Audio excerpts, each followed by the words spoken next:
ভালোবাসা, আবেগ, অনুভূতি আর মায়ায় জড়ানো একটা গেমের নাম ছিল ফ্রি ফায়ার। একটা সময় ছিল অবসর সময় কাটানোর জন্য আর বন্ধু বান্ধবদেরকে নিয়ে আড্ডা দেওয়ার জন্য সবচাইতে সহজ মাধ্যম ছিল এই গেমটি। তবে কেন জানি এখন আর এই গেমটাকেই আর ভাল লাগে না। এখন কেন জানি গেমিং উইথ তালহা আর ফোরেক্স তাহমিদ ভাইয়ের ফানি ভিডিও দেখে আর হাসা হয় না।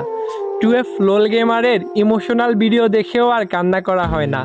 যে আজকে সাব্বির বসটাকে সবাই কপি করতো, এখন বাংলাদেশের ফ্রি ফায়ার খেলোয়াড়রা আজকে সাব্বির বসকে চিনেই না। রক্সম্যান gaming, Jewel the noob gamer, তারা আর আগের মতো ফ্রি ফায়ারের আননোন ফ্যাক্টস খুঁজে পায় না।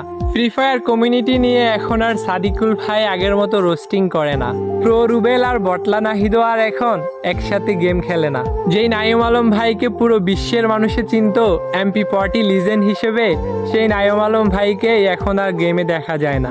কতদিন হয়ে গেছে গেমিং উইথ জিহাদ ভাইয়ের সেই বিখ্যাত ডায়লগ ভাই সাব দেখা হয় না তার ফানি সব কাস্টমগুলো।